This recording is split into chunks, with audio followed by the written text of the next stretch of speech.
What is up, everybody? Welcome back to the channel. Today we are going to be tackling episode 5 of Miata Weight Reduction. In the first episode, we removed the soft top from the Miata because we're not going to be using that and we have a hard top.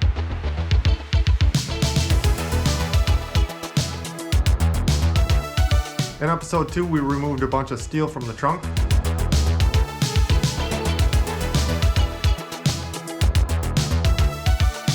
In episode 3, we removed all the interior carpet and some steel material from behind the seats. In episode 4, we removed the air-conditioned airbox and the stereo from inside the car. So a total weight so far is 130 pounds. In today's episode, we will be removing the washer sprayer tank and the motor for that because it does not work. We will also be pulling out the door speakers because I don't have a stereo anymore. So what is the point of having speakers in the car if they're not going to be doing anything? I believe these are just 4-inch round speakers and then 2-inch tweeters in the door, so it's not a lot, but it's still weight that doesn't need to be in the doors. In episode 4, when we painted the interior of the car, I did talk about putting grip tape on the floor panels just so you have some sort of grip, so I got a few rolls of that, so we'll slap that in towards the end of the video. So let's dig into the work today. We're going to start in the engine bay where the washer fluid reservoir is and the motor, and we're going to get that all taken out. It's probably not going to weigh very much, but adding everything together today, I'm hoping to get at least 10 pounds out of the car. When we take a look at the inside of the engine bay, the washer reservoir is over on the passenger side, held in by two 10mm bolts, and then you just have to disconnect your power plug down here. We are going to remove all of the rubber line up underneath the hood. That doesn't need to be in there either. One more thing while we're taking all that stuff out, I did remove the EGR stuff and disconnect that a long time ago. So I have vacuum lines hooked up to the control module stuff down here. None of that is being used, so I'm going to remove all this bracket stuff down in the bottom and get a little bit extra weight. It's probably not even a pound, but we don't need it in the engine bay. It's just extra clutter. We'll pull that out.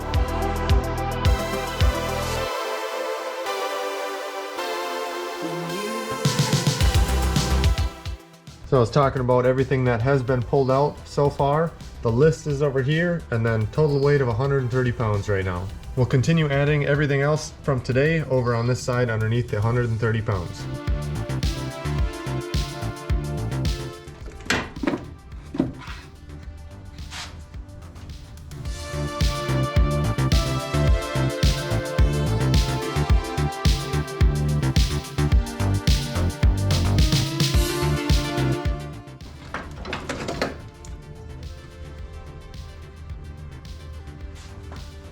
And there you have it. Taking out that washer fluid reservoir only took about 2 minutes.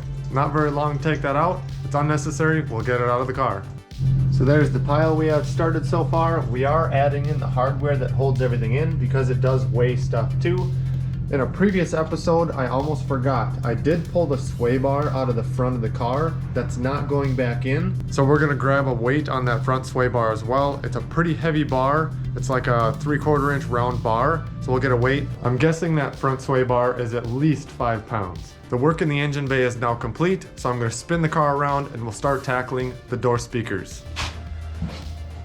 All right, now we're gonna move into removing the speakers. We got this little tweeter up here and this, I believe, 4-inch round speaker down here. Just 2 in the door, and I believe it's just 2 in the entire car. This was a base model, so there's not like the speaker style seats that you can get in an M edition. So what we gotta do first is remove the crank handle for the window. We gotta remove the handle to shut and open the door and the latch. So a few things just to take off real quick, and then we should be able to just pop the door cards off. These door cards are in really nice condition, so we gotta be nice and careful with the clips so we don't break all the clips in the back. So we do wanna put this door card back on. You'll need a couple of screwdrivers, 1, maybe 2. There's a little snap ring that holds this crank handle on. We don't wanna lose that either because we do need to put this back on. So we'll get right into this and start pulling apart the door.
Just looking at the inside of the door, it's pretty dirty. There's like rubber dust in here from drifting.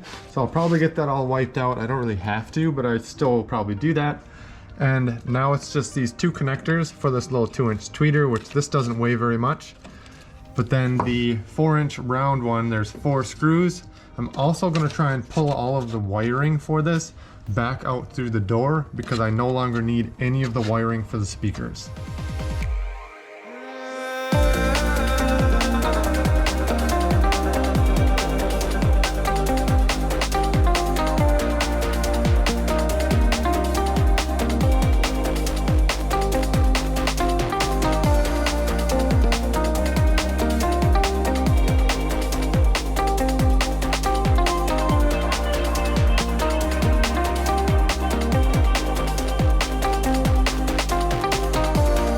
Well, all right, that is the passenger door speaker, the 4-inch round one with the little 2-inch tweeter.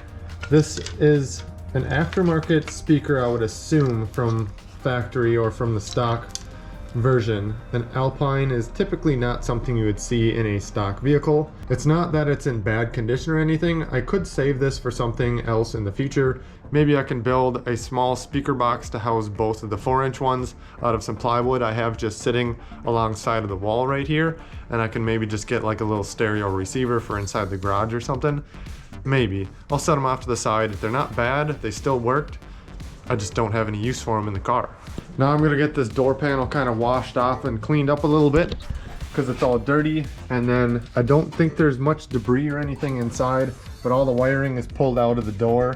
Nothing else inside of here is electronic. It is just the glass and everything. I'm not going to take any of the crash structure out of the door just yet. Per track regulations, basically any track you would go to, if you have the crash structure removed out of your door, you do have to have door bars put in, and I don't have door bars, so I can't do that yet. Maybe in the future I will gut the doors and then put bars in and tie them to my roll bar up to the floorboards in the front. We're not that far yet. That's something for the future. But anyways, we're gonna get this cleaned up and get this door card back onto the passenger side and then remove the speakers off the driver's side.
And there it is. The passenger side is all buttoned back together.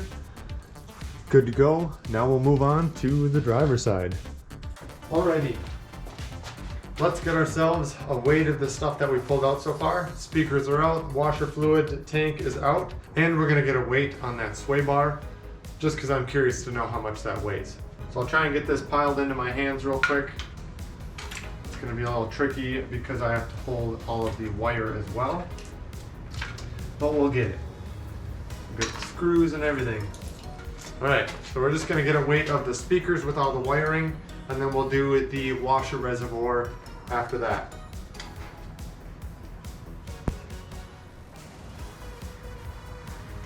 So all of the speakers combined with the wire We got 3 pounds. It's not as much as I would have hoped, but 3 pounds is still 3 pounds. Now let's grab the reservoir. That's probably gonna weigh a lot lighter than the speakers, but that's okay. We're still gonna weigh it because it's weight that came off the car. Grab all the clips and the little hoses. The hoses don't weigh very much and this plastic doesn't weigh very much, but this does weigh a little bit more. We got 2 pounds. Not too bad.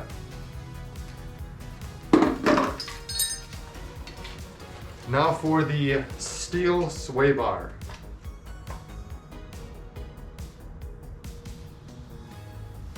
This one, we have 7.5 pounds. So I was saying I was hoping it would at least be 10 pounds, and we ended out with the sway bar included at 12.5 pounds. So the new total is now 142.5 pounds out of the Miata. Now that's a win for me. The more weight we can get out of the car, the better, even if it's just little bits at a time. Now that the weight reduction portion is all done for today's video, I'm going to slap some grip tape down on the floor so that my feet are not sliding around, nor would passenger feet be sliding around when I give ride-alongs. For grip tape, I just went with some skateboard grip tape. I got this roll, it's 2 pieces, 9 inches by 33 inches for like $6 on Amazon. Super cheap, just like basically sandpaper with some glue on the other side. We're going to cut this in half each piece and then slap it down on the floor. Hopefully that does the trick. So instead of cutting this directly in half, that'd be 16.5 inches, and I don't need it to be that wide. It's only about like 14.25 between here. So I just cut the piece at 14 inches, and I don't have to tuck it very far up inside, just enough so that my heel can kind of rest on that so I don't slide my heel around. And then my clutch and brake foot, my left foot, doesn't actually sit on the ground when I'm drifting. It's actually up on the pedal. So I don't have to really worry about it being down here, but I will still spread the whole distance. So 2 pieces almost covers the entire floor down here. So we're gonna start with the front one, and I'll probably put it a little bit closer to the gas pedal side and almost just slide it up that little bit of a curve, just a little bit. This should hopefully go on pretty easy, and it's gonna cover this hole that there was a plate here that was glued down. It just fell off when I took the carpet out. So that should plug that as well. So yeah, we're gonna stick that down. Should be pretty easy. I don't have a tool that I can like roll this down. So I'm just gonna have to be careful and press it very thoroughly and make sure that it doesn't come up at all, which it's pretty sticky, so it should be good. Kind of match it up with where that hole is so it can stick down. I don't know if this is gonna be straight or not, but we're just gonna go with it.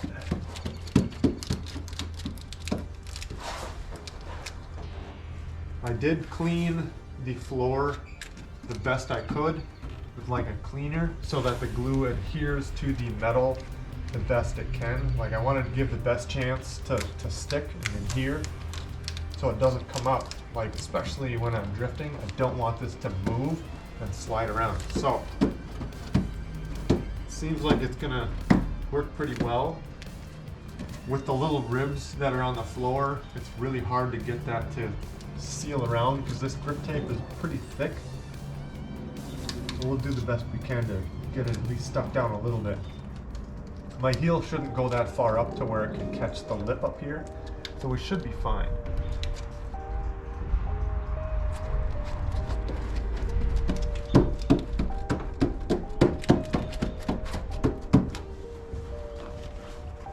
Now we'll grab the second piece and slap that down in there as well.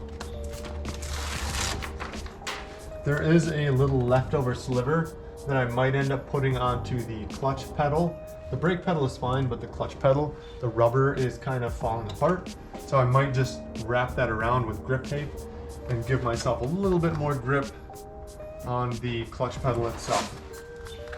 Now lining up these two might be a little tricky. That worked perfect.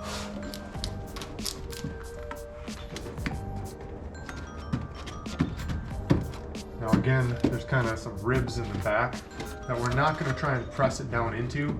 We'll just kind of hover over them because I'm not going to like put my foot heavy back here.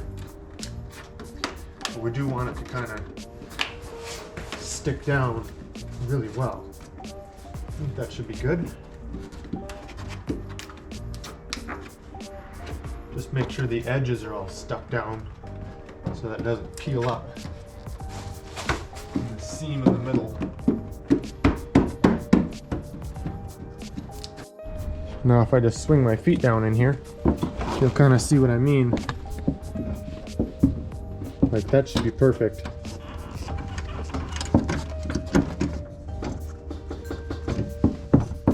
Yeah, now my heels don't slide. When I was just driving on the street, my right foot and my gas pedal foot, the heel would slide when I'm sitting there driving down the road. You go over a little bump or something and your heel kind of wobbles.